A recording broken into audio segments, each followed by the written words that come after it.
And welcome back to another episode of Pokemon Knowledge. As I'm guessing you could tell by the title of this video, we're going to talk about just what's going on in the Pokemon market. And right now, I feel as if the Pokemon market is just on easy mode right now. And if you think about it, it really is. Everything is sort of going up right now. And if stuff is not going up right now, it's definitely in like a super comfortable place. And you think about just what's going on with modern right now. There's been a few times recently where we've kind of been in this situation, but we never had like a definitive what is modern going to do, because we always just assumed it was going to get printed to oblivion. And I don't think there's anything wrong with that thought process, but my God, right now we are just in this small window of time.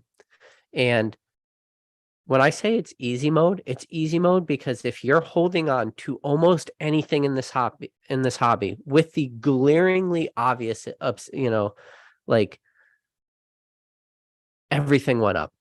Every single sealed product you could possibly own has more or less gone up, assuming your price points weren't terrible. And that's one of the things I talk about on this channel more than anything is price points. Like, where are you buying into a lot of this stuff? And then, believe it or not, there are some modern products that it truly, at this point, at the time of recording this video, doesn't matter where you bought it because they all went up. And one of those is like Evolving Skies. At any point up to today, if you bought Evolving Skies at any point where with the exception of where it is right now today, you bought it lower than its current price. That is a very scary, dangerous, yet exciting thing in this hobby. And that's why I'm saying we're on easy mode. It would be extremely hard right now for anybody out there to tell me they have lost money in this hobby in the very near term. And the only way you would truly have lost money is if you weren't really buying any of the good stuff. And when I talk about good stuff, it's things I've talked about in other videos. I always say that I don't think that people will really look back on Sword and Shield so much as they will looking at the sets. I think they'll always look at the products of sets or products of timelines. And an example of that would be like the EV Premium collection boxes. Charizard UPCs, yes, I understand, like those are still very new, and you might have lost a couple bucks if you bought them at MSRP and you're holding on to them now. But, if you bought them at 120 and they're selling for 105 right now, that's a product that you could still walk in and buy off shelves. So that's, really tough to look at, but any booster box right now. But this is that dangerous thing. Pokemon is on easy mode. And I felt that maybe and this is the same way I felt in 2020, end of 2020, going into early 2021, that Pokemon was sort of just on easy mode. And I'm looking at some indicators.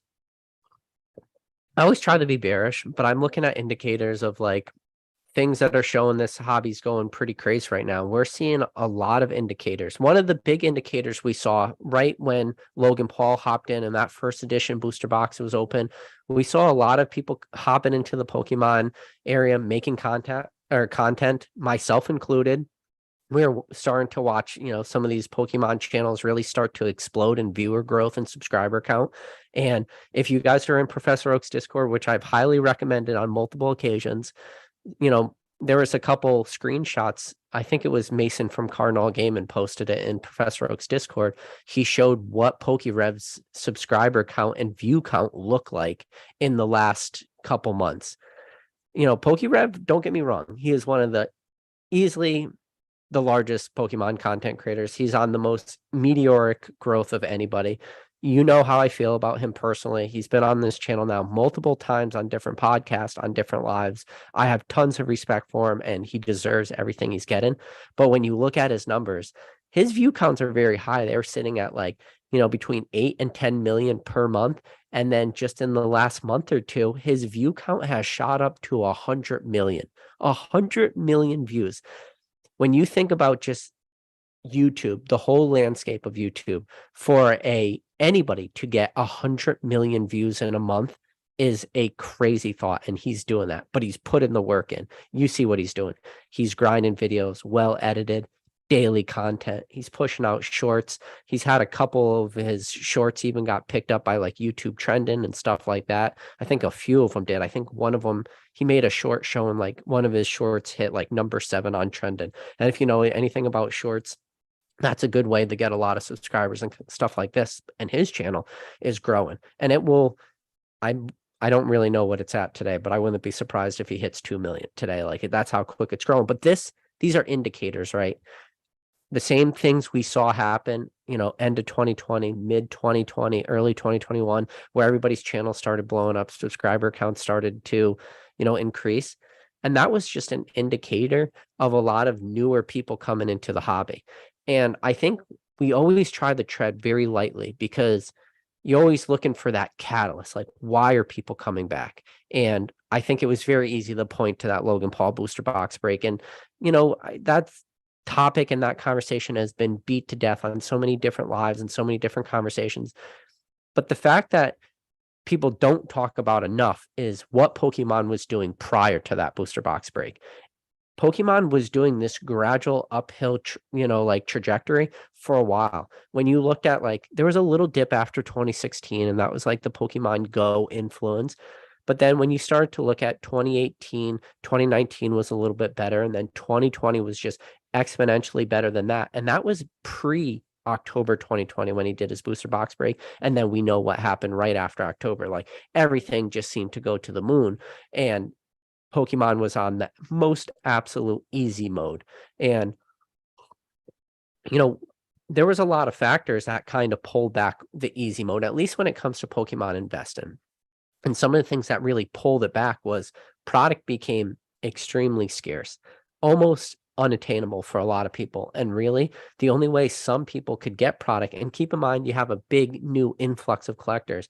The only way people knew how to get product was by paying like secondary market prices, getting extremely in over their heads, making really poor, like long-term financial decisions. But a lot of those people that kind of were there made all those mistakes. Hopefully by this point in the hobby, they have now changed, adapt. There's probably a million different websites out there that now have, distributor agreements. We've seen so many like mom and pops pop up. We've seen the bigger, people really get huge allocations now. The ability to acquire, Pokemon sealed product has become like night and day from what it was to what it is today. Yes, we're starting to see a little bit of a drought, especially in booster boxes and stuff like that. But it starts to bring back to what I mentioned earlier in this video. I always said I don't think people will look back on timelines and look at sets as much. I think they'll look at products and sets. And one of the products that I always believe in that people will look at more than anything other is when you want to go after a lot of these sets and you start to break down like what is the best product in sets. You can go like just Sword and Shield. When I think about Sword and Shield, I think about, Sword and Shield base, it's booster boxes. And then, yeah, maybe like the figure collection that had the Pikachu promo on it, had like the Pikachu Sobble Score Bunny, like that promo. Then it was there's a Japanese promo of the same one, and then it was reproduced in like KFC and like the Indonesian KFC or whatever. But like that Sword and Shield figure collection, like I think of that product. Then I think of Sword and Shield base booster boxes. Rebel Clash, the same way. I think of Rebel Clash booster boxes, or like the Rebel Clash 3-pack blister that had like the Rayquaza promo on it. And then for Darkness Ablaze, I think again about booster boxes. For Vivid Voltage, I think about, again, booster boxes. And then maybe ETBs, because the ETBs did have the Pikachu artwork on it. It is a beautiful ETB. The only problem is now Darkness Ablaze, if it had a Charizard on that ETB, I would have said something drastically different, but it didn't. So for Vivid Voltage, you think ETBs, and yeah, they did get printed to oblivion. So that's probably going to just hurt the short-term trajectory of that just because of the oversaturation on the market. But still in a long term, I don't think that's a bad play. We're just in the middle of oversaturation of those ETBs. But then Champions Path, an easy one. That's an ETB play all day. And then you move into like Battle Styles, again, it goes to booster boxes. And then Shining Fates, probably just ETBs. And then Chill and Rain, booster boxes again. Like the regular products, and then Chill and Rain, you start to move into, it was also available as a Pokemon Center exclusive ETB. So then you start to look at Pokemon Center exclusive ETBs. And then when you move into like, Evolving Skies is easy. Booster boxes, EV Premium Collection boxes, which I know those are like still auxiliary product, but you still kind of tie them in with Evolving Skies. And then Evolving Skies, I definitely look at like the 3-pack blister as Umbreon on it. So it's like a very sought after one. And then you have the 2 different artworks for the Pokemon Center ETBs. So like Evolving Skies has a lot of good products in it. But then you start moving on and you say, what's Fusion Strike got? Fusion Strike's got booster boxes. What does Astro Radiance have? Astro Radiance only has booster boxes. What is, Silver Tempest has? Silver Tempest really only has booster boxes. So did you see like when I went through all those sets there and you think about what the best product is and how many of those sets did I say booster boxes? There was very few sets where with the exception of like, specialty collection boxes and stuff, it's always the booster box. So I think that thought process is playing out very well. And when people do start to acquire the good products, I think that's why they're going after booster boxes right now. I think that's what it boils down to. And I think that there are a lot of people still out there today that are just still clamoring for anything Pokemon they can get. So they're still picking up like the very poor, weak performers. Like one of the famous collection boxes I think about, going back to is like the Orbeetle V boxes or the Dragonite boxes, or, as hard as it is to say, is like the Pikachu V boxes because of how like mass produced they were, even though if you really shopped around, you could got them for super cheap. But if you didn't get them for super cheap, like maybe they weren't great products, like just because of oversaturation. But there's a lot of stinker products out there. And if you are only picking up those stinker products, you're going to start to like hurt, especially right now when you're seeing what the market is doing for some of these things. When you're looking at booster boxes and you're saying, oh man, if that Rebel Clash booster box was a $95 booster box, I could have picked that up all day. But the only problem is instead of spending $95 on that, I was spending $39.99 for one Darkness Ablaze ETB and $39.99 for one Vivid Voltage ETB. I really wish I didn't spend the $80 for those 2 products and I just spent the extra $15 and picked up that Rebel Clash. And I think people started to realize that. I would say probably at like, it's hard to say, like hard to put my finger right on it when I think people's mindset changed a little bit. I think people's mindsets probably changed right around the battle styles timeline is when people really started to like acquire booster boxes and stuff like that. But then we just were in this timeline where booster boxes became readily available for a small window of time. We've talked about the reprints. We've talked about the Chill and Rain and the Fusion Strike and the Evolving Skies and the Battle Styles dumps. We talk about that when all those booster boxes became readily available. And, Chill and Rain booster boxes dropped below $80. I made a video saying that was a good price point. Anybody who's now got their back against the wall and saying, I'm going to wait for a booster box to drop a little bit more before I feel comfortable picking up something, and that booster box is sub $80. Anybody who's saying that, they're going to have a really long struggle in this hobby to really find good prices. And don't get me wrong, like maybe sometimes that will happen, but there's glaringly obvious examples of when booster boxes hit their lowest.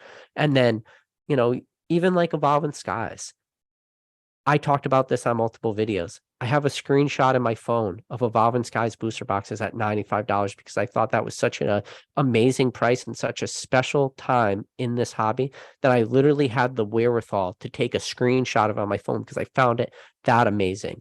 And then we watched that booster box creep all the way up to like 170, 180, and then we got that reprint of Evolving Skies. And the Evolving Skies, after that reprint came out, the writing was very, very clearly on the walls of what that booster box was going to do, even with that reprint. Your lowest you could find it on eBay after the reprint was 130. And that's a huge indicator of a strong market when that thing after a reprint only hit 130. And then there was a huge window of time where you could have now picked that up once you saw the rock bottom, because keep in mind, with reprints, with waves like that, your lowest prices is going to be right when that reprint wave hits. So if people watch that reprint come and then they decide to just sit back and watch the price keep ticking up to 140, 150, 160, 170, and the whole time they are kind of just sitting back going, I'm going to wait, I'm going to see what prices do. Hopefully prices drop. Like that's on them. And you can't really, there's nothing you can do at that point. But now we're in this weird timeline too, where I just said, if you bought pretty much any seal booster box, if you picked up a lot of modern plays right now, especially grading, because we're in that easy mode right now. And one of the easiest modes that is going on right now is quick PSA turnaround times. There was a decent amount of time, and it felt like an eternity almost in this hobby, where PSA was more or less shut down. When you think back on, those $10 bulk submissions, when you think about your Ludkins and you think about the graded gem returns and stuff, things that were locked up for years, it took years for these things to get back. And nobody could grade your cards at PSA. To your cheapest, when PSA originally quote unquote closed, it was like $600 per card, and then they dropped it to 300, and then 100, and then 50, and then now to the point where our most recent holiday special we got in December, we saw $15 a card for graded. And when it hit that $15, that turns on easy mode in a way. And now that's the second $15 submission we got. So everyone got their original 15s. And, we're talking turnaround times between like 1 to 3 months on bulk at PSA. That makes it on easy mode. And the reason why it's easy mode is because the market right now is still acquiring and able to absorb so much of this stuff. And I'm starting to look at prices, and we're seeing the typical pullbacks we expect. But the problem is the pullbacks we're seeing aren't as drastic. The only people that those pullbacks are going to hurt are the people that are doing the mistakes I talk about all the time. And if you're not new to this channel, what is the one thing I say about modern single plays?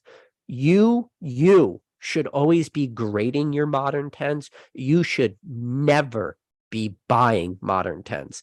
And if you are doing that one thing, and I will say this right now, there's a lot of people probably watching this video right now who have watched this video after the fact, who one of the happiest things I am right now in this hobby is that I was able to push a lot of people to grade their first ever cards and send away some of their first ever submissions. And from the people that have shared that with me, and I'm very grateful for all you guys. I've had a lot of people like keeping me up to date on Instagram and stuff, messages I love to read.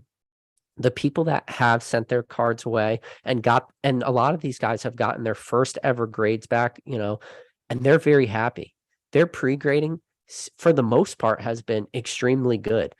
I've seen a couple people just like maybe got like 8s on WotC hollows and stuff like that, and they're starting to learn that, but that is a good learning curve too. But a lot of their modern stuff, they're hitting 10s. If Ancient Mew's in there, shout out to Ancient Mew. Ancient Mew was sitting on 2 Evolving Skies Moonbreons. Both of them he personally pulled himself, and he kept asking the question, should I grade these? I couldn't with any more definitive please, yes, grade those, as I was saying to Ancient Mew. And Ancient Mew was able to grade both of those Moonbreons into PSA 10s. I don't know what he's done with them since then, if he's held on to them or what. We saw the market for Moonbreons creep all the way up to 1,500. We saw the prices creep all the way back down to like 750. As of today, I saw a sale for greater than $1,000. Okay. I know talking about the Moonbreon is a stupid point and we've beat it to death, but I need to just explain to you how insane that is when you think about a modern promo. Everything about modern cards in PSA 10 in graded, there's very simple rules you should follow. And I'm going to tell you why the Moonbreon is breaking all those rules, but why it's a huge indicator of this hobby being on easy mode.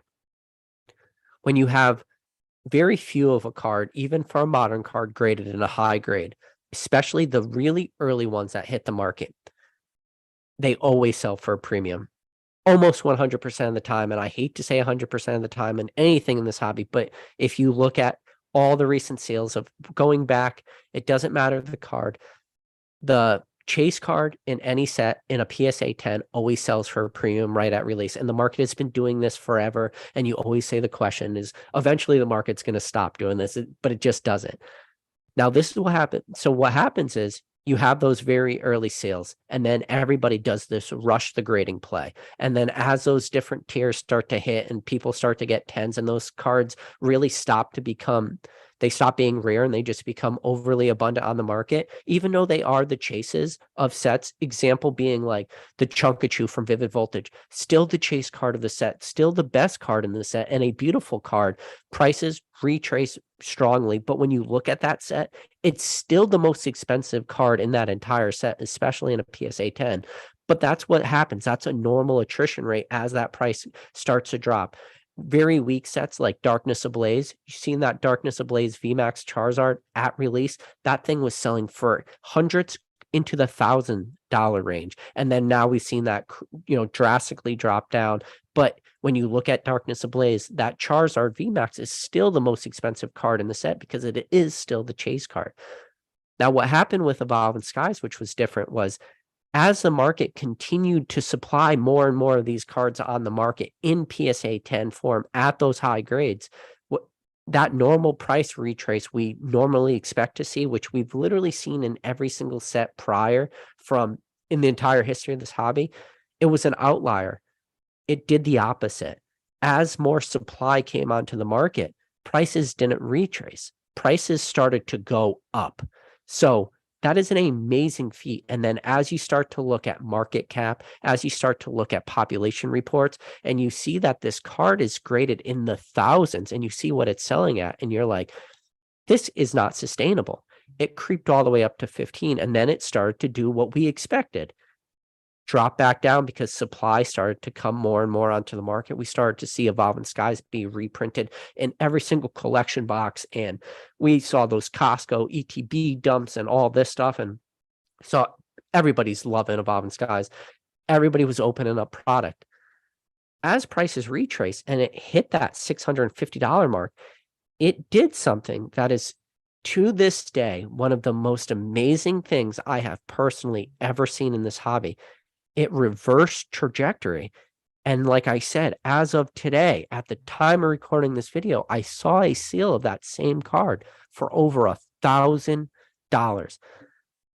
When you start to take into market cap and populations and stuff like that for a card to retrace and start to now be valued again over 1,000 after hitting 15 down to 600 back to 1,000.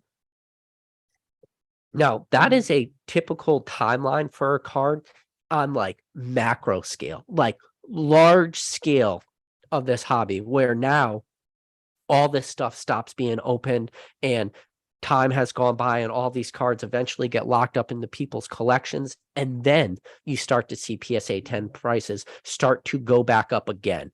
And this is one of and that's true with all cards. Even though cards are overvalued for a long period of time, I always say, and I still say this, and I mean this, eventually, most cards get low enough where the buying opportunity and the entry point actually starts to become enticing for a lot of people, myself included. Even with modern stuff, when prices get low enough and I look at booster box prices versus how much it would cost me to pull the chase card of that set, because don't get me wrong, these modern chase cards are still beautiful. They are what Pokemon is doing right, and they're doing modern Pokemon card and the artwork so well. There is no denying that.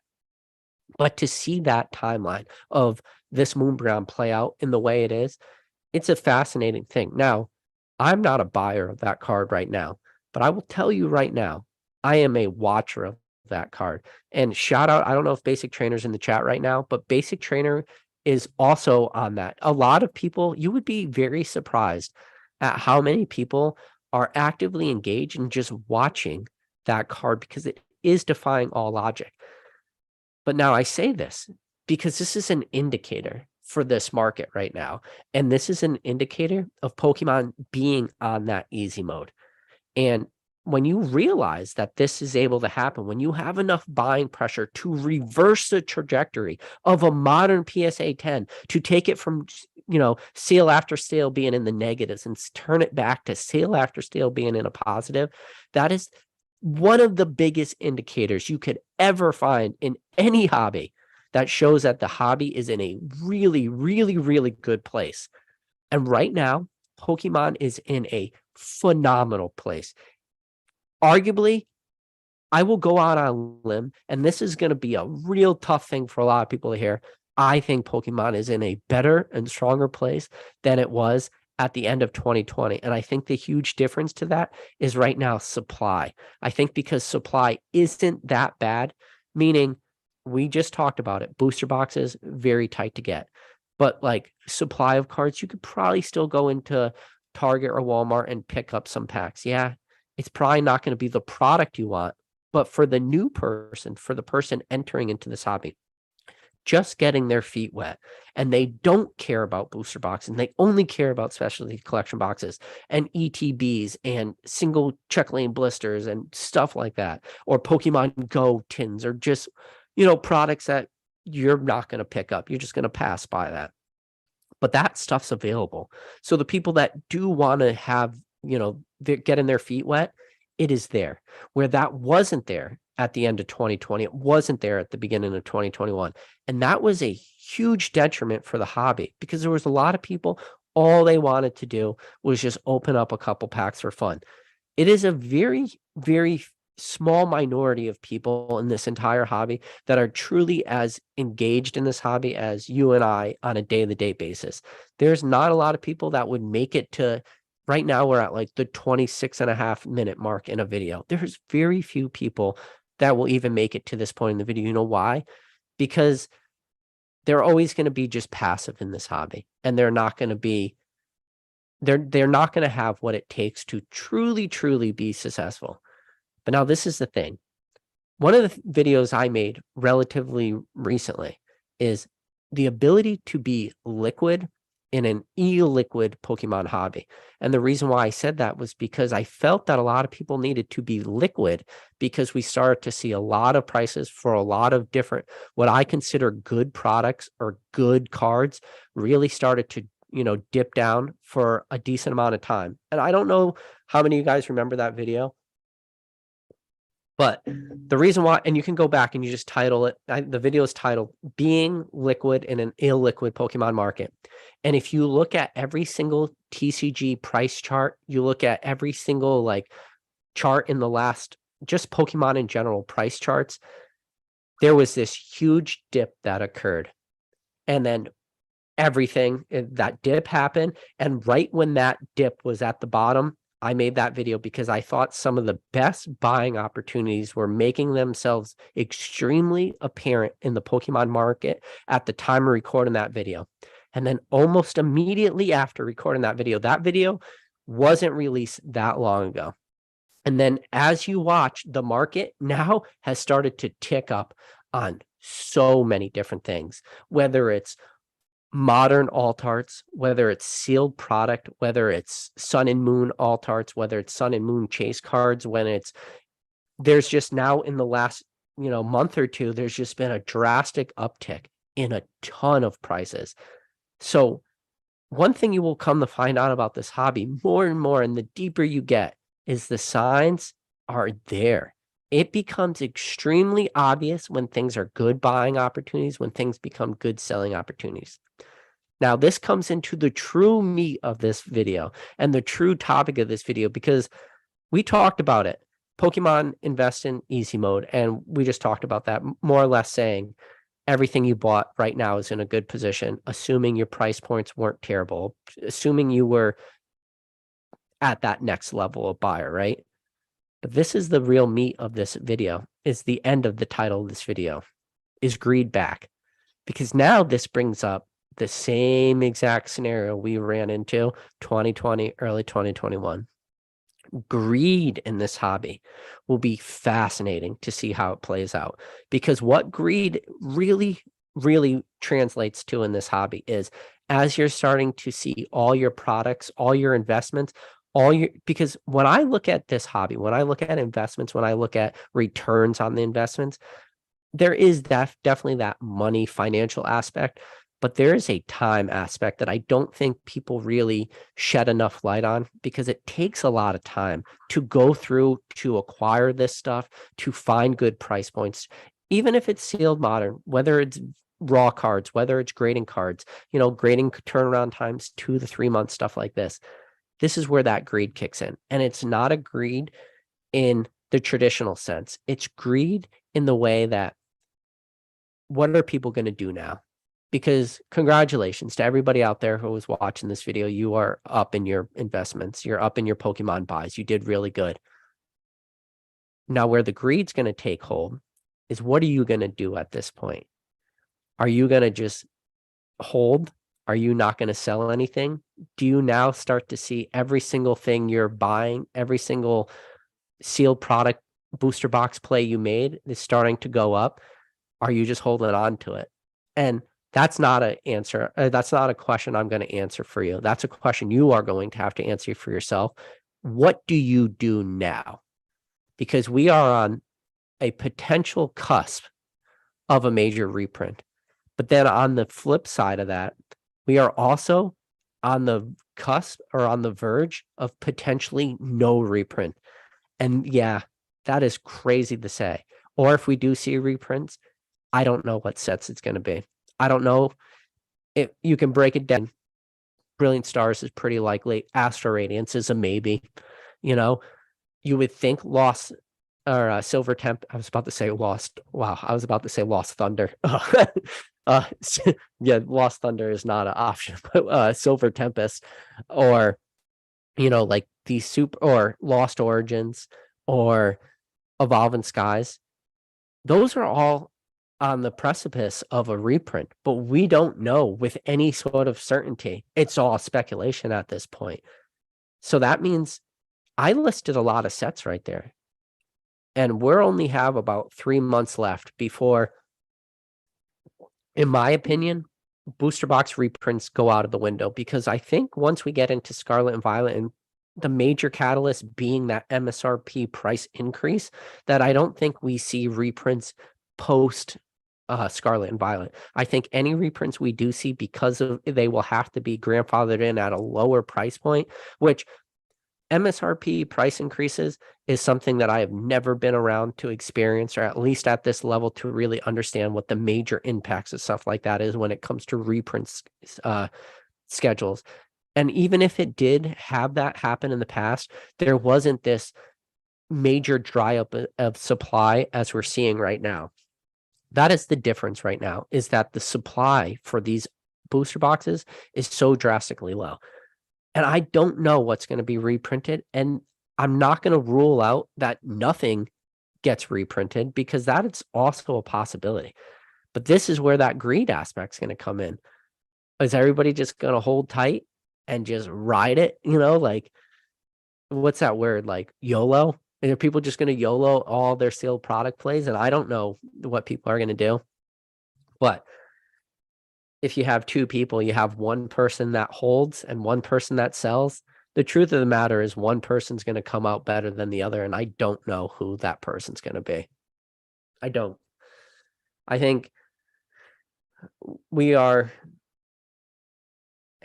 every day I wake up and I look at the hobby, I am more and more amazed and more fascinated by every single thing that happens.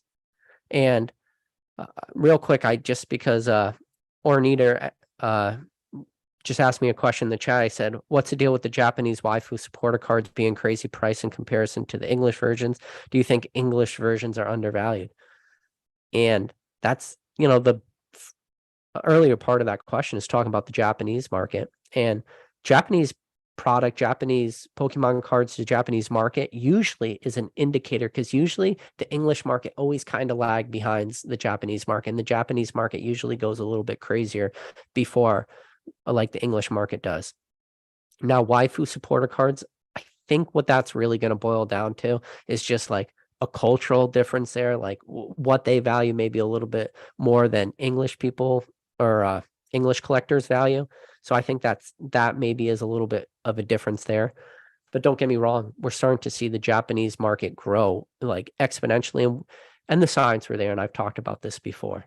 EV Heroes, the signs were there, especially that EV Heroes premium collection box, the one that had like the Espeon like laying on top of the roof, and then we didn't see that get reprinted until Fusion Strike in the English set. But like we saw what that box was doing, and then there was VMAX Climax was doing good. And there was all these indicators of Japanese sets like slowly going crazy until eventually we got to V-Star Universe. And then we saw V-Star Universe right at release. These booster boxes were selling for absolutely crazy dollar amounts. I wish I could say that they were selling slightly above like the $40 MSRP for Japan, but they weren't.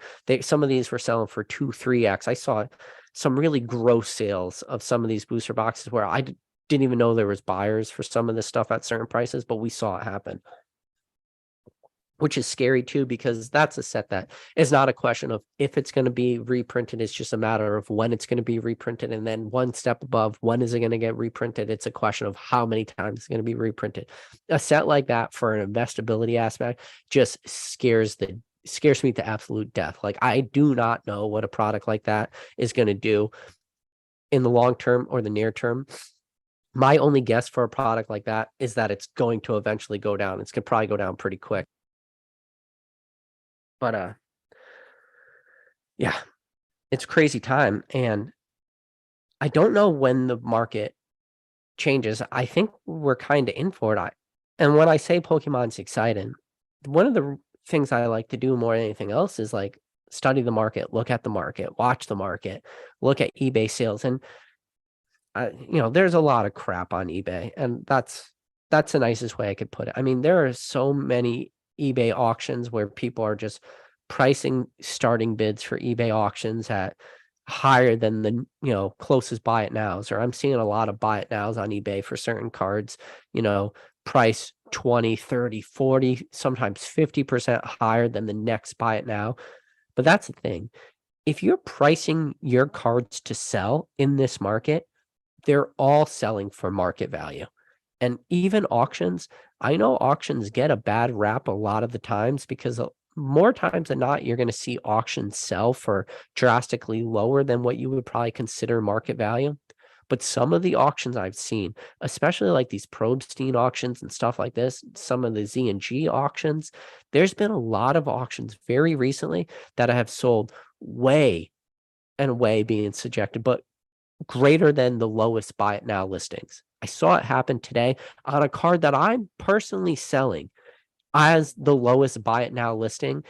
My card hasn't been moving, so I just did a simple search. I just wanted to say, okay, I thought I had my card priced at the lowest on the market. It's not really moving. Let me go look at other, comps. My card was still priced at the lowest on the market, and I was like, okay, well, I still have mine priced the lowest on the market. Let me see if any of these have sold in the last week. And there it was, like 3 different sales on 3 different days where the auctions all went higher than my buy it now. And this is taken into account shipping and all that type of cost. 3 different auctions on 3 different days all went higher than my lowest on the market buy it now price. They all went higher, and my card was still available. And when you think about it, this happens on occasion, but when it happened more than any other time in this hobby was when we were in the booms of booms. You remember when PWCC auctions were all going crazy, and there was a long time being subjected, but there was a decent amount of time where people were just sending as many cards as they could to PWCC because they made the process so absolutely seamless.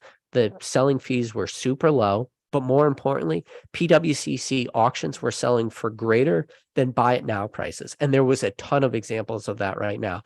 And that we were just kind of related that to, well, we're just in this crazy hype period, this buyer's market. And the fact that I'm seeing that same exact indicator happening again as recently as to one of my to one of my buy it now listings. I'm seeing the exact same. Now, don't get me wrong. This is all very personalized. This is just on one person's, view of the market and things that I am recently looking at. And just because of my one lowest on the market buy it now listing on eBay, the fact that there was 3 auctions that sold for greater than my buy it now is not an indicator of the entire market as a whole. But I will tell you right now, if things are priced to sell, they are. And I am finding it more and more that these auctions are selling to as close to market price as I've seen since the boom of booms. And the buying opportunities where I was buying stuff very recently, I felt at good prices, even those are starting to get harder and harder. But I think while Pokemon Easy Mode is on, it's starting to change again. And I don't know if it's this is all right. I'm going to say a sentence that I didn't think I would say, especially in the beginning of 2023.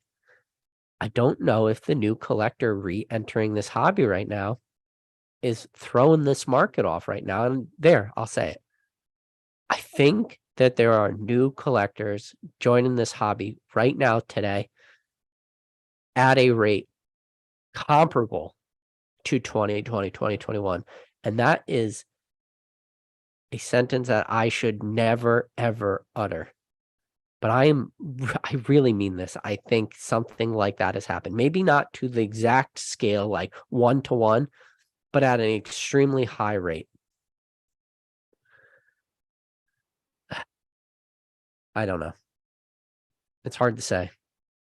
My brain's always in a pretzel in a way. Like, I think the thing is the reason why our brains go in pretzels and stuff like this is because I think there's a very few people in this entire hobby actually care about stuff like this, start to, overanalyze like auctions and versus buy it nows versus, what is booster box prices doing. And I would say that the majority of people in this entire hobby are not even actively engaged enough on a day-to-day, basis to tell you when Chill and Rain booster boxes drop below 80 or when battle styles drop below 80 or when Fusion Strike was selling for 90 or when evolutions was not evolutions, Evolving Skies was selling for 95.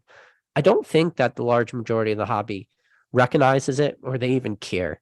I think there is just too many people that are currently just entering the hobby, buying up stuff at MSRP prices. And I think there are still good buys out there though, but I think it's the products that are selling, man. It's weird. And then, all right, so real quick, I'm looking over on the chat and Mr. Mime is French, says, could it be Chinese buyers? Only thing I could think of. Now, we've talked about this on some lives. I want to say the most recent live where we kind of talked about this pretty strong was when I had Coulson on. If you hadn't had a chance to watch that live, go back, I don't know, probably like 5 videos or 6 videos ago, I had Coulson on, and Coulson's pretty fascinated. Just the fact of when he got into the hobby, the fact that he has now gone Pokemon full time as like a 20-year-old dude, his collection is pretty impressive right now. His ability to grade, mid-air 10s is pretty awesome. Like, he's become extremely hyper successful in a relatively small window of time in this hobby, something that I've also recognized for a bunch of people in this hobby. But I think Coulson is a good example of that, and he really represents a different sort of mindset and a different sort of collector, especially because he grew up with that black and white, where most people in their 30s, late 20s grew up in that WotC timeline. He's different. He grew up in that black and white timeline early. He's talked about getting in with Heart Gold, Soul Silver, stuff like this. So he gives a very good perspective, which is different. But yeah, I don't know. And then, so Mason's right now in the chat, he's saying the singles market right now is because sealed is so scarce. Maybe, but the problem is I would say, especially when it comes to the competitive aspect of this hobby, I don't think there's a lot of people really ripping product in order to complete, decks and stuff like that, playable trainers and stuff like that. They're more or less going to buy that stuff on the secondary market because they know how, cost intensive that can be. Now, modern chase singles, are people ripping packs? Maybe. Hard to say. All right. So I'm off my soapbox for now. It only took about 44 minutes for me to just talk into the void. Hopefully you guys stuck around for it. So now I'm going to get into the chat, answer any questions if you guys had. Kevin Clear, so I see Drew in the chat, Joshua Ramirez, Pokemon Collector, Kevin Clare said, Greedy Groots everywhere says Moonbreon hundreds yet. Sadly, and I don't even know if it's sad. It's a good thing. Moonbreon is in the hundreds, and it's probably going to stay there for the foreseeable future. So you've got Jimmy Blake. Good to see you. Science Guy 87 said, "Hey PK, they have to reprint these sets, right? No way Pokemon leaves money on the table." That's what I think. I think stuff is getting reprinted. The only thing I do not know is what's getting reprinted. I just think there are too many sets on the table that need a reprint that might not. Chill and Rain, I'd say, is off the table. Fusion Strike, I think, is off the table. I'd say where my money would be Brilliant Stars, Evolving Skies, Astral Radiance, Lost Origins, and Silver Tempest are all the most likely sets to be reprinted. And I do believe that Chill and Raid and Fusion Strike are the two least likely. Anything is possible, but I'm just going to rule Chill and Rain out. Fusion Strike as a very, very, very small maybe, but almost that would not be where my guess would be.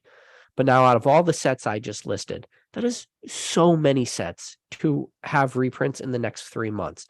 Unless we do go back to another timeline where we see a massive drop like we did when it was Battle Styles, Chill and Rain, Fusion Strike, and Evolving Skies.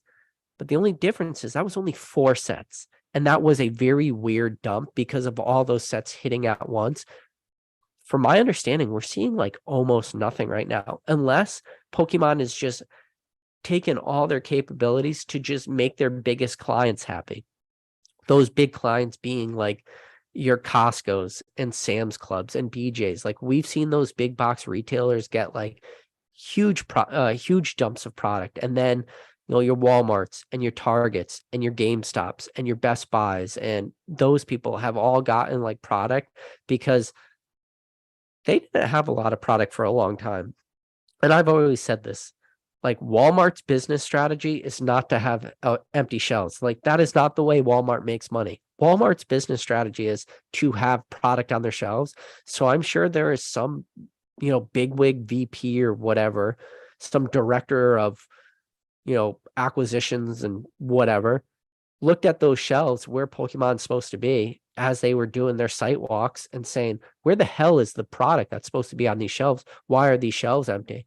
And then their answer was, oh, we have no Pokemon. And then that same guy went to another Walmart and another one and another one. And the same thing was happening over and over and over again, where every time he would walk by the Pokemon section, the shelf space should be empty.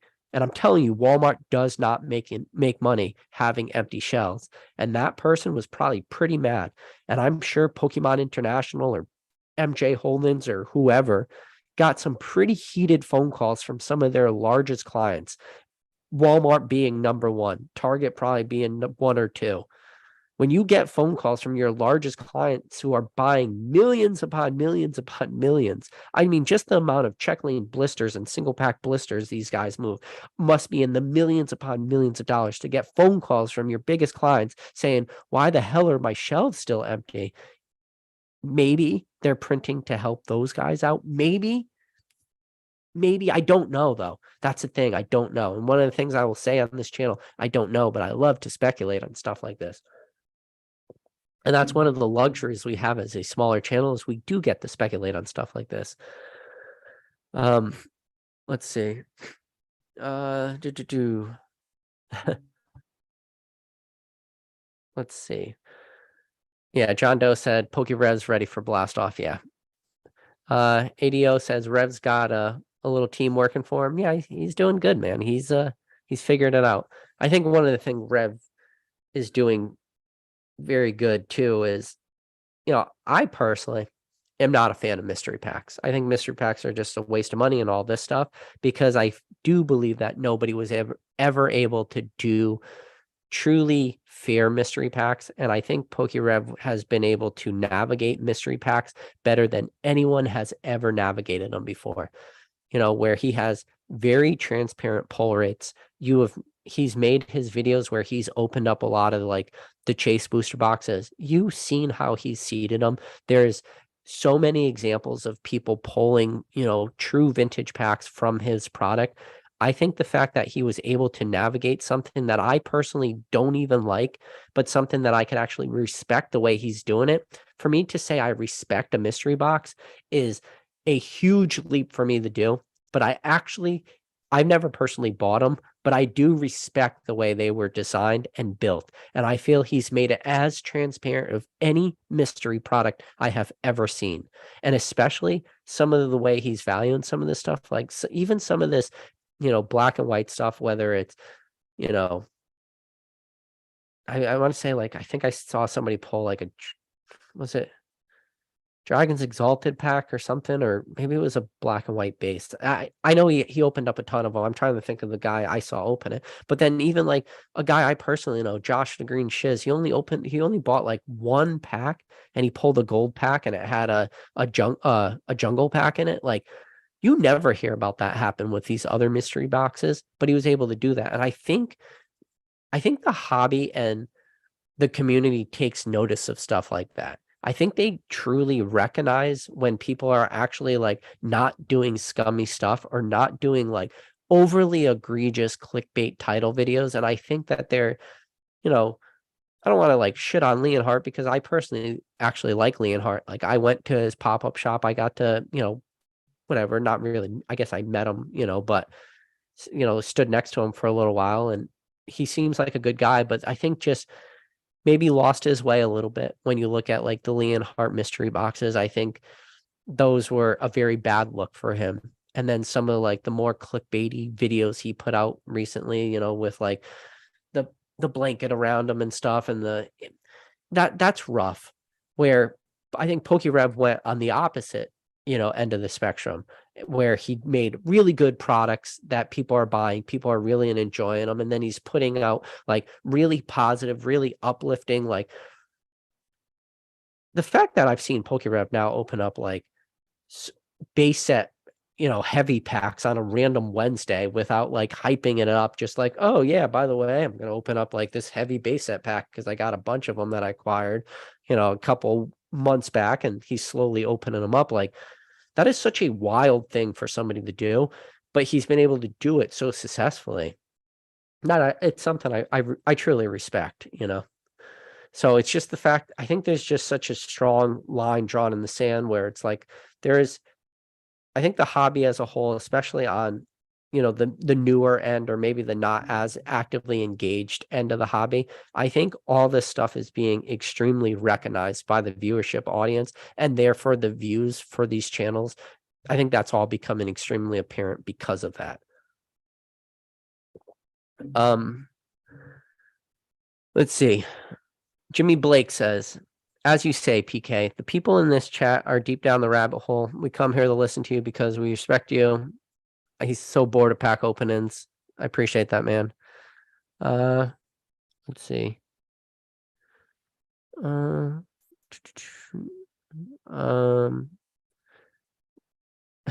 Kevin Clare said, PK so underrated. What he does for the community. I say everyone try to get this man at least one more sub each. 6,969 subscribers. Appreciate it, Kevin Clare. Yeah, you guys, you haven't subscribed, hit that subscribe button. But more importantly, if you guys are in this chat, if you guys do enjoy my channel, if you do enjoy these rants, I know sometimes they could go a little bit off the rails and my brain's just constantly ticking. I wish I had like this script I could just sit here and read, and it's, I'm not stuttering over myself or sometimes like tripping over my words. But if you guys could hit that like button, man, I'd really appreciate that from all you guys. John Doe said he's keeping his $75 Chillin' Rain receipts, easy mode. So John Doe, I was only able to pick up my Chillin' Rain booster boxes at $79.95 when I made that video. So you're actually on more easy mode than me. I know there were a couple people out there. I heard people got them as cheap as 73. Some like eBay bucks and stuff were involved with that. But me personally, I still got below 80. I was still super happy with that. And it's pretty wild to watch that booster box go up too, huh? So Chris Texas says, have my first submission at PSA on step 4. Honestly, got the final push to try grading from PK. I appreciate that, Chris. And if Chris, reach out to me on Instagram when you get your grades back. I am very curious how you do. I have a return coming to me in the mail tomorrow or the next day, and I'm actually gonna. I don't like to like show my returns that often because whatever.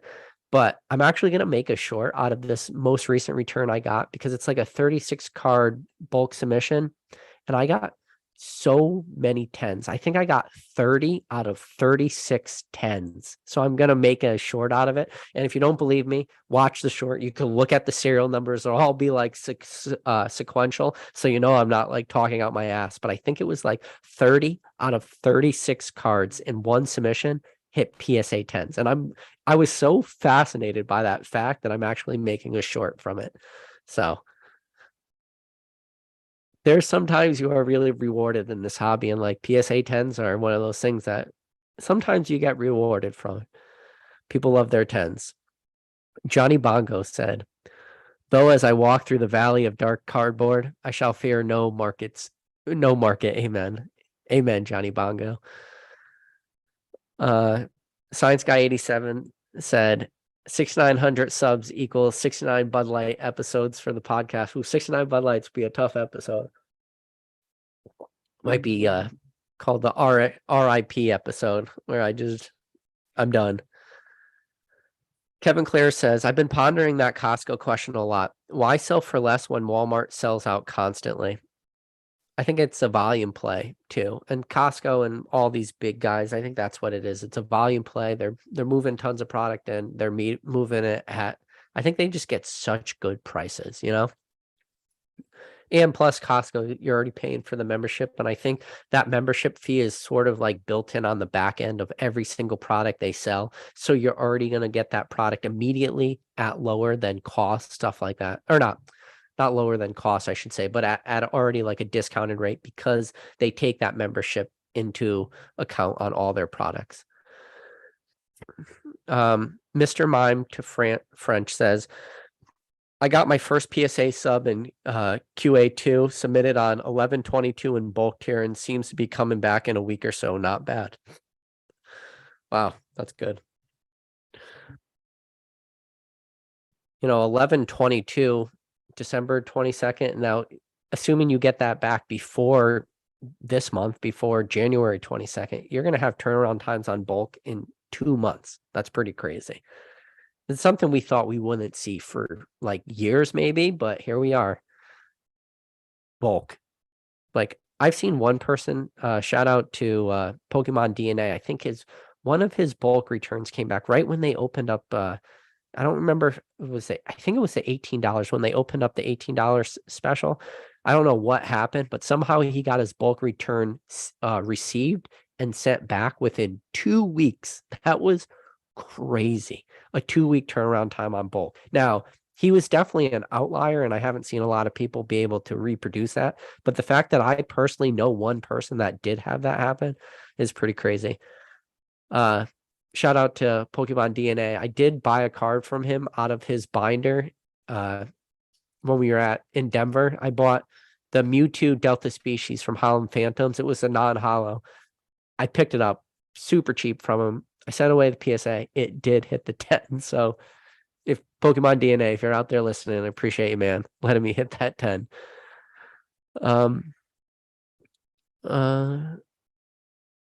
Let's see.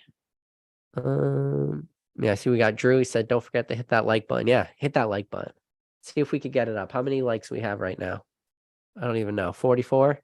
Let's see if we get that 44. So we could somehow turn that 44 into like a 69. That'll be a sweet like number. Sweet. I see we got Echo-based collectibles in the chat. See, Echo said he can't stay long, fam time, but just wanted to say hi to all the boys. 2023 to the Moon guys. Yeah, I'd be curious to talk to Echo too, because I know I have my own feelings about Whatnot. You know, I've had some Whatnot sellers on my channel before. Echo-based collectible sells on Whatnot. Old card shop sells on Whatnot.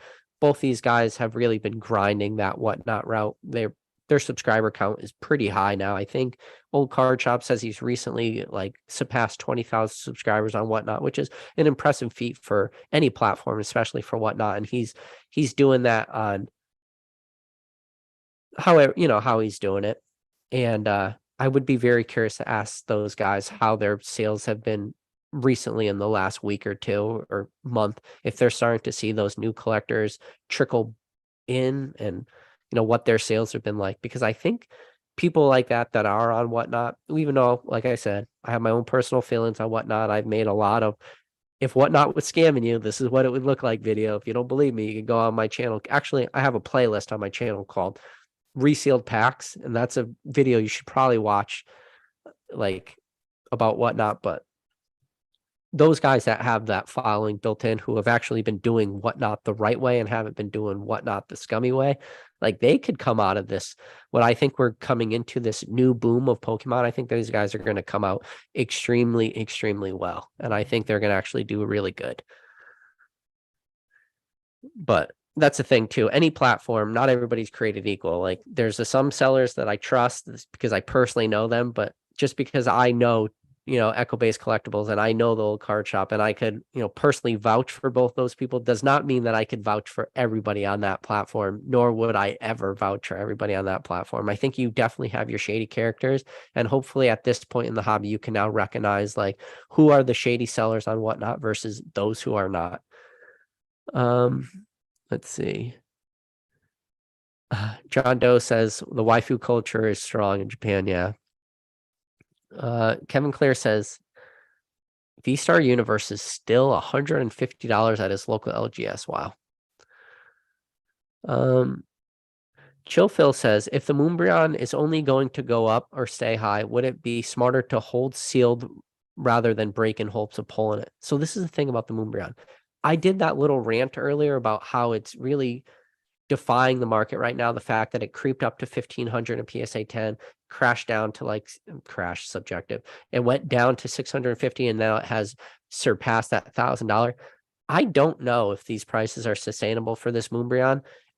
I'm going to kind of, like, take my hat out of the ring for this one, because I've already been wrong on this card. I didn't think that what this card is doing was possible in the current Pokemon market, but it's doing it. So I'm just going to be a bystander for this one. I have no clue what the Moonbreon's going to do, but I will just say it again, because I've already said it before.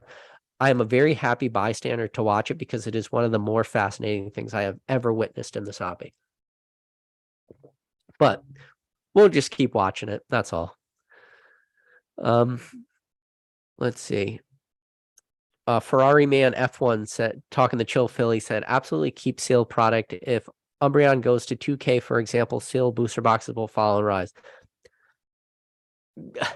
Me personally, I think 2K is really, really a stretch. But I also thought 1,500 was a stretch.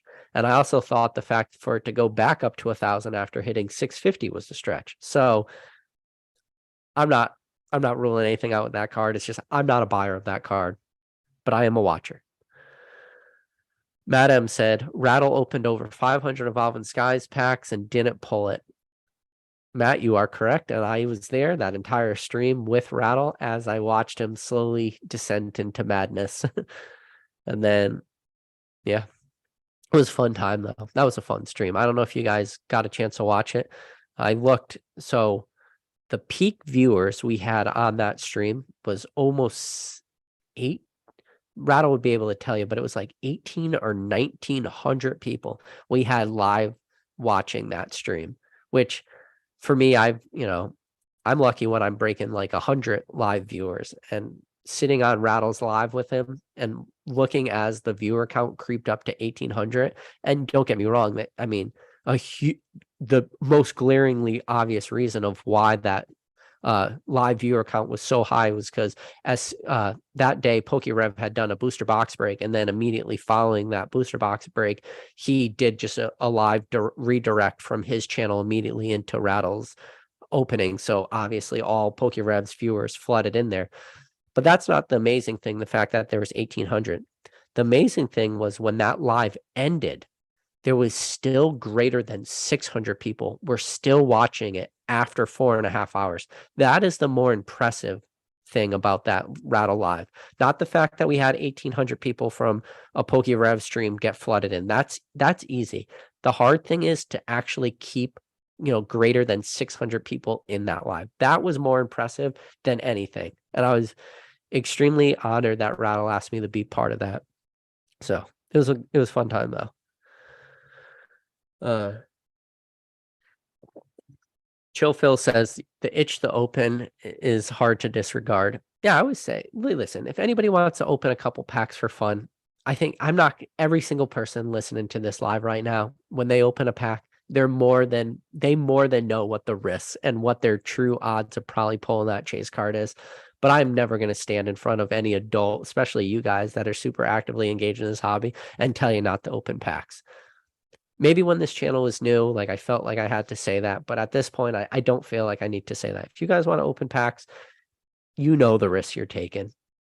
But opening packs is fun too. Just do it responsibly, you know? But I feel like you guys you're more than intelligent enough to understand that. Let's see. Let's see.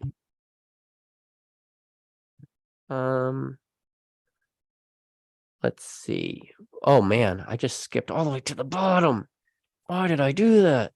Sorry if you guys just heard my knuckles crack. Let's see. Yeah, so Chill Phil said he remembers PK pulled the Sylveon like fourth pack in after Rattle couldn't pull the Moonbreon. And Chill Phil, I don't know if you remember, but after I pulled that Sylveon, I was like, I looked at my pile and I was like, I need to stop opening packs right now. And I knew better, but I didn't. I ended up opening like 18 packs in total. But yeah, after I pulled that Sylveon after my fourth, I should have known better. So I don't know if you guys did know this, but I opened one of the, what are they called? Booster bundles for Lost Origins. And out of those 6, and the reason why I did that was because I went to GameStop to, what did I get? I got something. I think because Lost Origins had some GameStop exclusive promo, and I forget what it was, but it was like whatever the card was, the GameStop exclusive promo. I went in there to get that card, and while I was there, Lost Origins release date, so I bought that booster box bundle, and then I also had like a $5 GameStop reward, so it wasn't that much money.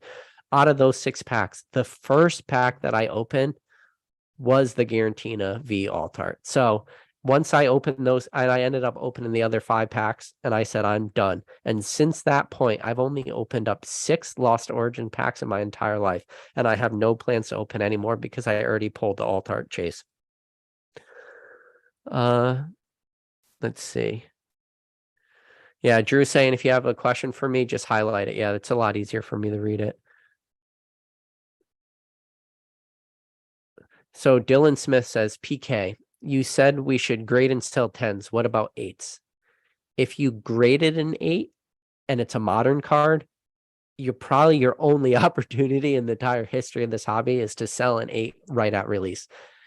8 for modern cards in the future, I think will become very, very illiquid. And then especially if it's like a CGC 8, it's going to become almost unmovable. I think that's where people are probably hurting too is some of the, I'm not going to do the CGC rant, but you can look at the market. You can see what CGC 8 sell for, what CGC 8.5 sell for, opposed to 9s versus PSA 10s, CGC 9.5s to PSA 10s.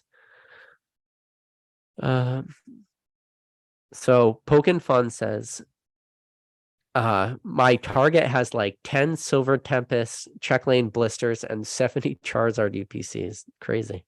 Who would have thought?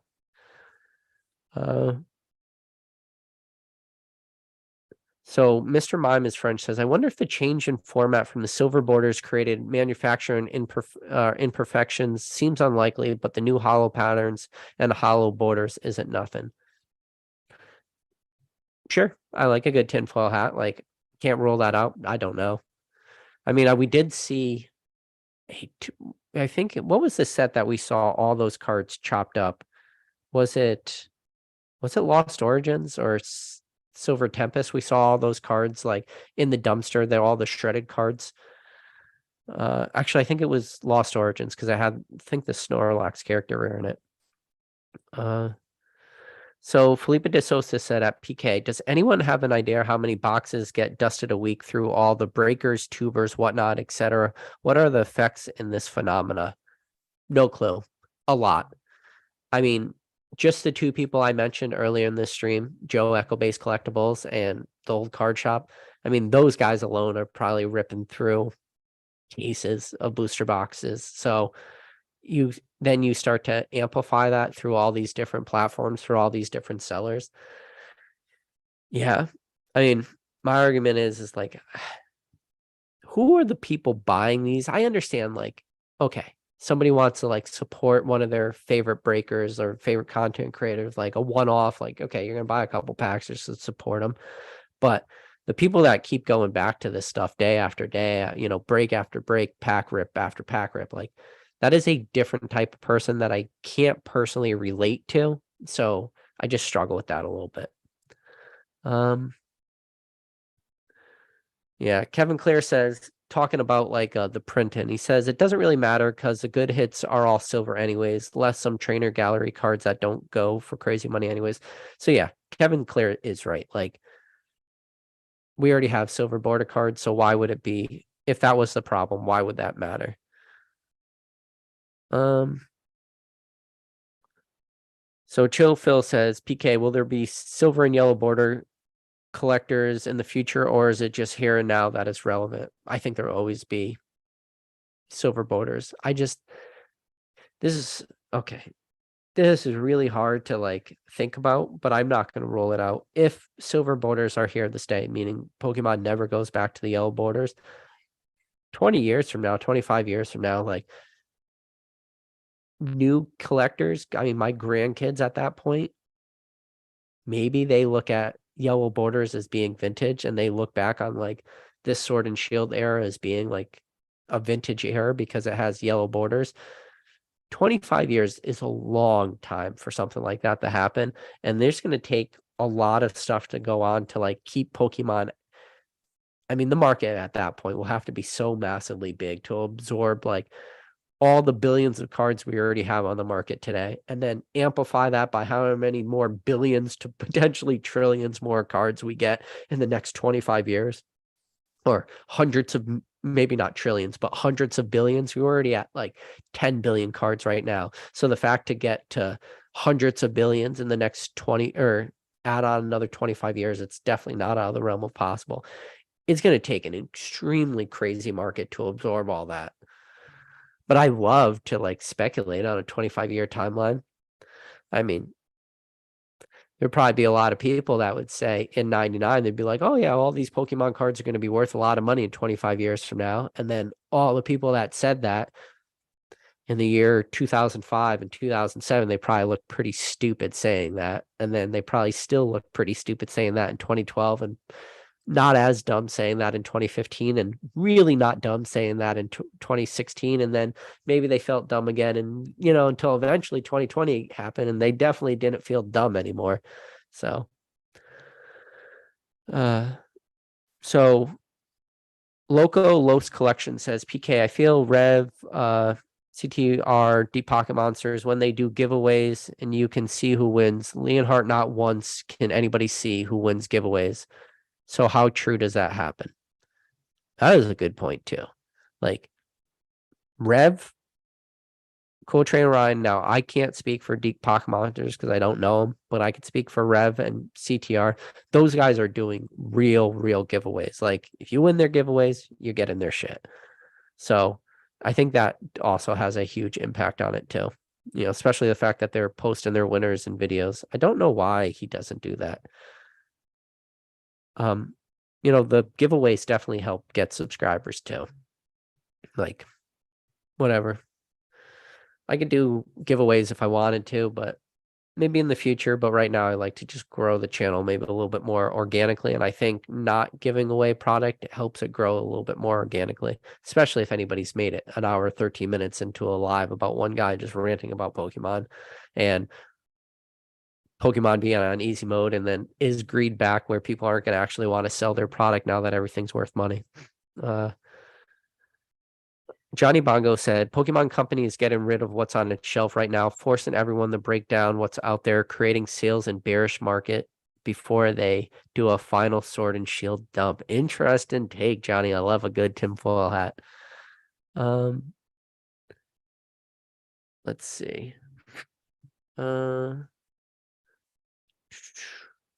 Yeah. Yeah. So, Oliver said 20 more likes, question mark. Let's see if we could get 20 more likes. I appreciate that. So Matt M said maybe a 5K subs basement reveal. So Matt M, the basement reveal, it's coming. But just today, I did more painting because I had to do second coats, let it dry. It's a process. I hate my life right now because I'm doing so much work down in my basement, but it's getting there. I'm probably like a weekend away from it being ready to start getting furniture down there. So that means like cabinets, a desk, a nice office chair, some lighting, because it is dark down there. Doesn't seem dark when you walk down there and you turn on the lights. It's fine. You could see fine. When you turn a camera on, you realize it's a basement and that it's super dark and I need a bunch of light in. So let's see. So Zach Attack said, my sub was received by PSA on Saturday, but still not logged. That's probably normal given the holiday. Oh, yeah. Don't worry about that. It will get logged. So Professor Oak says his bulk is about 10 weeks, should deliver back tomorrow to him. So that's good. That's a little over 2 months, 2.5 months for bulk. It's weird, though. I will tell you, you will find this out when you submit enough stuff to PSA. Turnaround times for everybody is different. I don't know why. I don't know how. It just is. You can send 2 submissions in 2 different packages on the same day, and you will get those submissions back sometimes a week apart. Same day, you could see the submission number. Usually they're like 10, 15 submissions off, but they come back weeks apart. I have no clue how PSA like determines which packages they grade. You'll see sometimes like people send $100 submission, they come back like a day before their $50 submission. Look at me. I did the same thing. Sent $100 submission, sent a $50 submission in the same package, and my $100 submission was graded like a day before my 50. So, so Ferrari Man F1 says, PK, do you have a position in most sword and shield sets sealed wise? Yes, I have every single sword and shield set sealed. Alex says, oh, you're just trolling.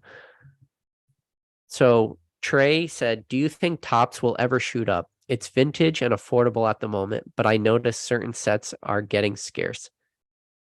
I will tell you right now, tops has shot up. Well, you said, will it ever shoot up? It has. Tops has definitely shot up in price. The tops market right now is very intense. So keep in mind, tops cards were like the cards you cried when your grandma gave you tops cards because they were fake Pokemon cards. So the fact that tops are doing what they're doing is crazy, especially when you look at like tops movie cards and stuff like that. Those booster boxes, I think they have like the price tag of $19.99 on it.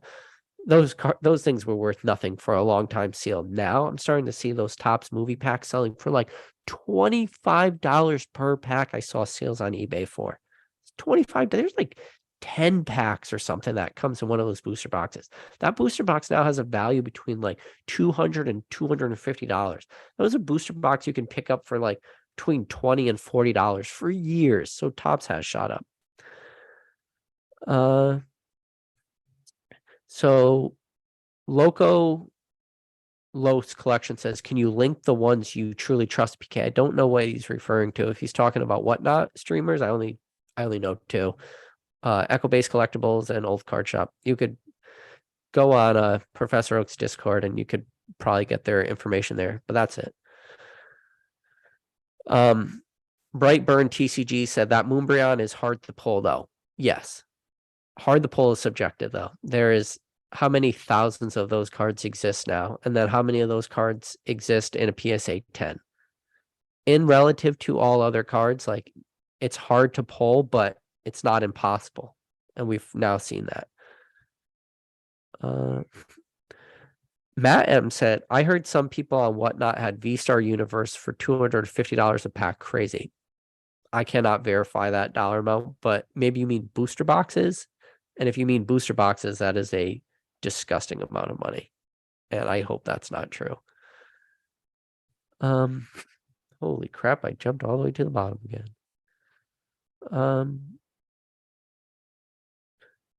Let's see. We got Chill Phil said,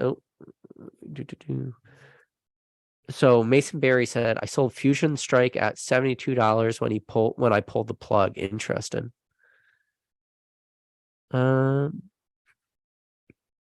So John said, PK, what's your thoughts on the world's promo stamp cards, such as semifinalists, finalists, etc.? I think they were subjectively undervalued for a certain amount of time. I think they were subjectively overvalued for a decent amount of time. And then I think 2022 Worlds promos really showed that the market was changing for them. It was like, so this is the thing about Worlds cards. Worlds cards are always way more, how do I put this? More nichey, right? Meaning if you're into Worlds cards, you're probably a little bit deeper down the rabbit hole and stuff like this. You probably are a little more tighter with your money. Maybe you're not as into modern cards as you would be, say, vintage cards. But then with 2022 Worlds, like the packets you would get, we are seeing those packets sell for like between $500 to $600 right after 2022 London Worlds. We have never seen those packs sell between $500 and $600 for those, and then, I mean, think about like Dan Catchmall Collectibles when he was at 2016 Worlds. I think it was 2016, 2017 Worlds. He was picking up all his packs from all the people that got them for $100 a piece. So between 2016 to 2022, keep in mind we were shut down for like 2 years. There was no Worlds plays. But I mean, that's a 6x fold in the prices of those cards right at release. And now I don't even know what 2022 Worlds cards are selling for. So my answer is it's an interesting market to get into. My recommendation would be to try to source them the best you can right when they're like given out. So like right after Worlds. The only problem with cards like that, especially when you look at like London Worlds, a lot of the times you would have like Worlds in United States. So the cost of travel to get to this Worlds wasn't as drastic as it was for London. So a simple cause and effect, just because it was so much more expensive to get to Worlds in London. This isn't like 100%, but a lot of the people that went to London Worlds had a little bit more money to begin with. So because they were maybe a little bit better off financially and they didn't have to like drive there in their mom's minivan as they would if it was held in somewheres in the Midwest or on the East Coast or the West Coast or something like that, something that they could easily drive to. Because of that, because people had a little bit more money, maybe that did have an impact on Worlds cards. These are all just random thoughts.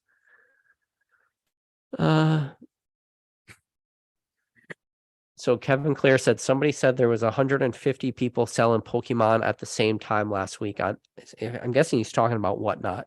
And if there was 150 people on the Whatnot platform at one time buying Pokemon cards, that is an insane amount of demand. Insane.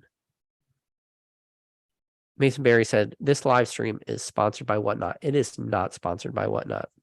And just so everybody's clear, and anybody from Whatnot is watching this and they think they want to sponsor this channel, Whatnot, I think most of you guys are scammers, with the exception of the two people I said. So take that sponsorship and shove it up your ass. Let's see. Alex says the odds of getting the chase cards are 50-50. You get it or you don't. I like those odds. 50-50. So Zard Lurker 22 said, PK, I had 53 bill submission. I got 29 PSA 10s, got Heart Gold Soul Silver, Pikachu promo, and a 10. So when you say the Heart Gold Soul Silver Pikachu, are you talking about the Heart Gold Soul Silver promo number 3 came in the 3-pack blister? So Heart Gold Soul Silver promo 1 is the Lugia. Heart Gold Soul Silver number 2 promo is the Ho-Ho, and then number 3 is the Pikachu. So you got the number 3 Heart Gold Soul Silver promo and a 10. That's a nice pick. That's a nice grade. So Pokemartin said, so dumb there's only one pack art for Crown Zenith. How am I supposed to grade those packs? So Pokemartin just mentioned graded packs. I don't know if you guys heard. So PSA for pack grading has recently dropped down to $30.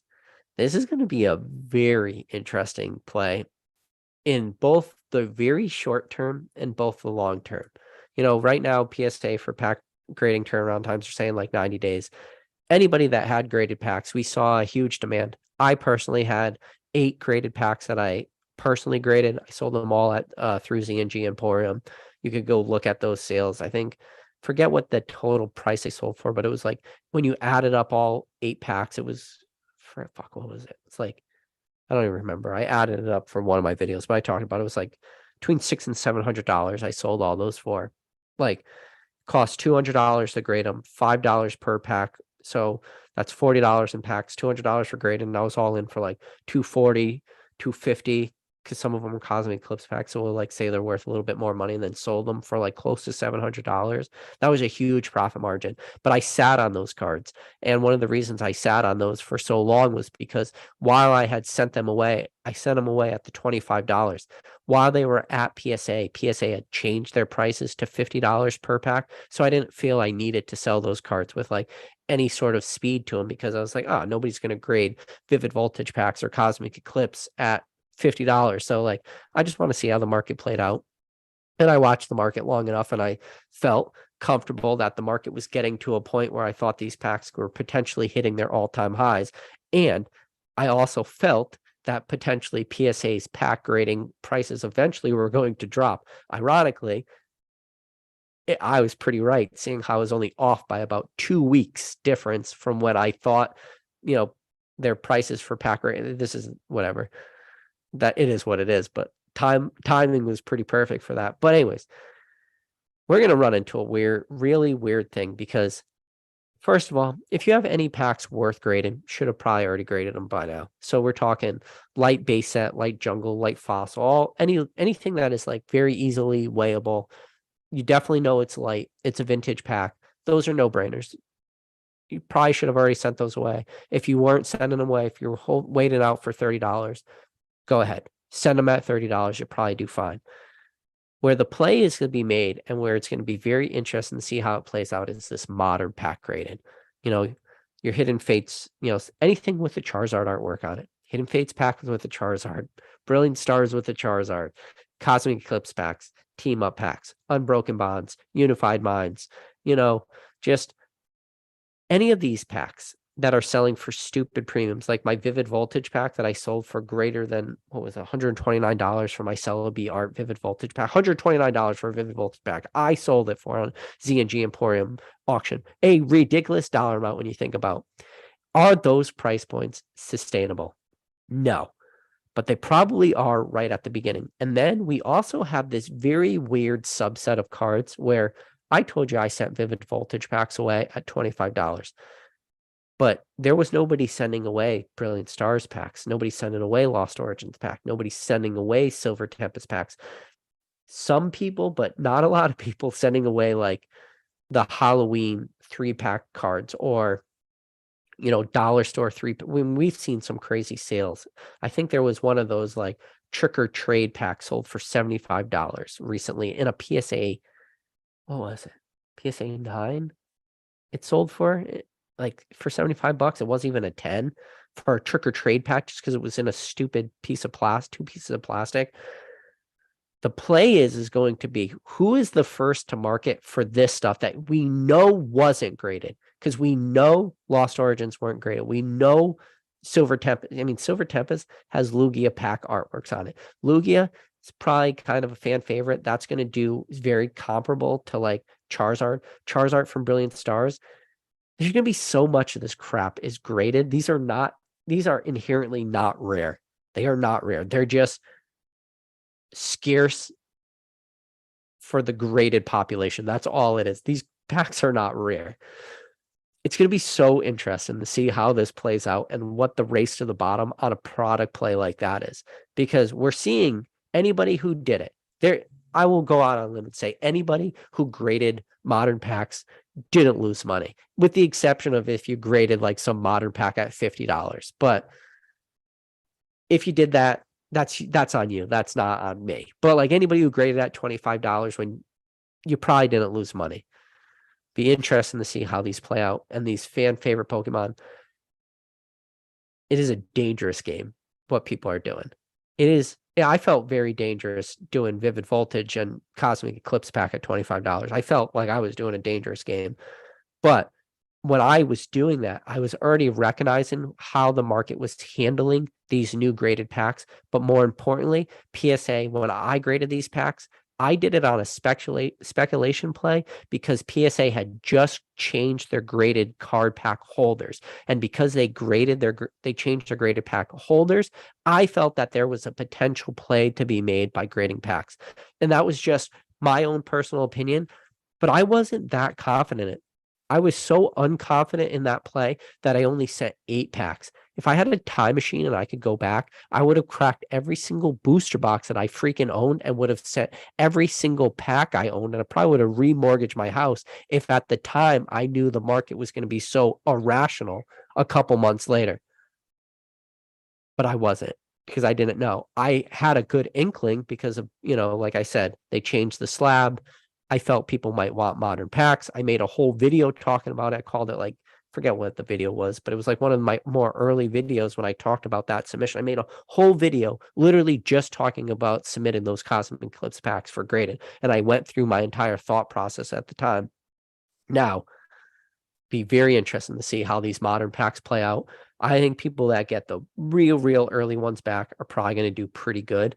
But my God, that market is going to be saturated so quickly. And I cannot tell you the difference between an 8 and a 9. I was lucky. I never once got a pack graded an 8. I got packs graded 9s and I got packs graded 10s. And out of my 8 packs, I only got 3 10s. And those 3 10s alone justified just 2 of my Cosmic Eclipse packs sold for like $300. It was like 160 plus 130 or something, 140. So like between 2 of the packs was 300 of that $700 worth of value.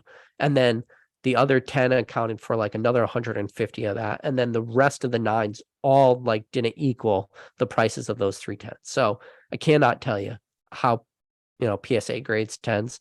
If somebody could figure that out and they could crack that, you do pretty good.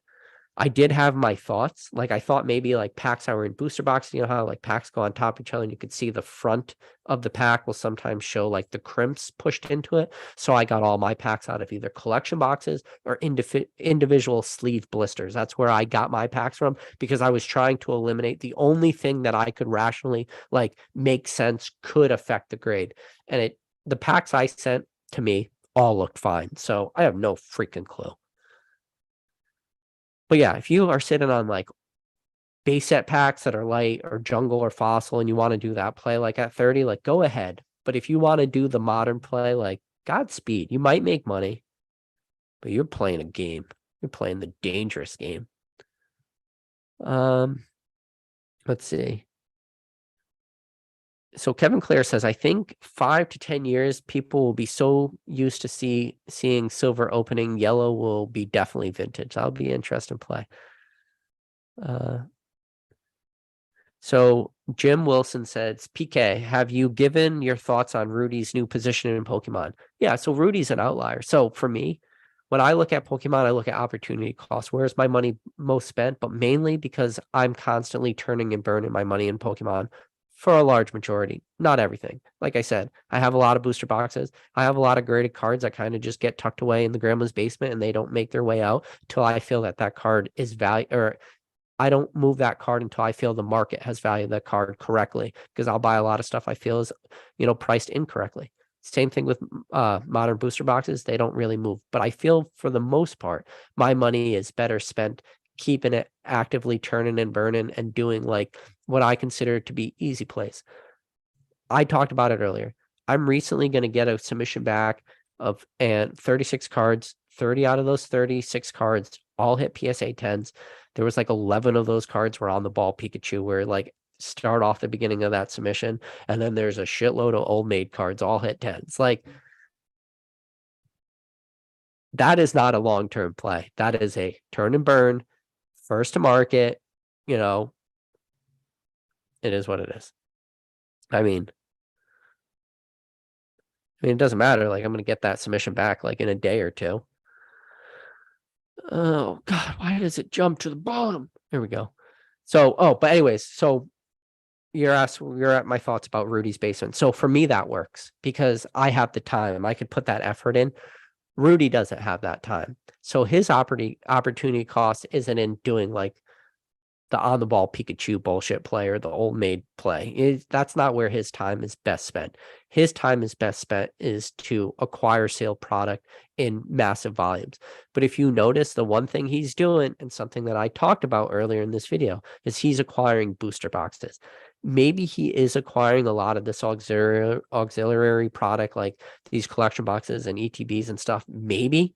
But I think the majority of his position, or the majority of his position that he's really trying to build, is that booster box. I think Rudy is smart enough that he recognized the same thing that I mentioned to you guys, that the future of sealed Pokemon product collection is going to be in individual products, and it's going to be on the best product of individual sets. And like I said, for most Sword and Shield products, if not arguably all of them, the best play is booster boxes. And until that changes, that's the way to go. So for him, his opportunity cost is in doing large volume plays. There's a lot of people in this chat, myself included. I would be so handicapped by just the amount of space Rudy's collection takes up that alone would be enough to deter me from owning that many sealed cases of booster boxes. I mean, to have an entire wall, that is a substantial amount of product. And Rudy has the luxury of owning his own warehouse or wherever he's storing his product, that he's able to like store that much. Pokemon Collector says PK's giveaways are legit. You can trust me. Yeah, I'm guessing you won one of my giveaways. Let's see.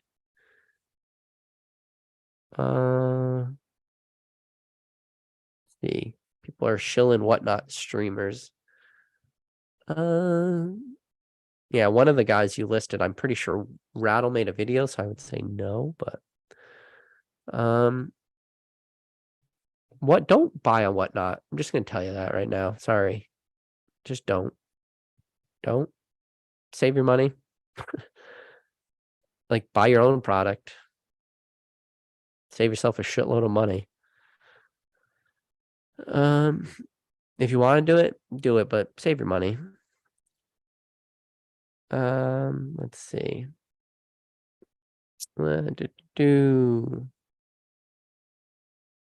So Pokebondo said, yeah, the $1 auction, saw somebody buy a Gold Star Greninja for like $9 and was just wowed because the streamer hyped up Gold Star. Oh.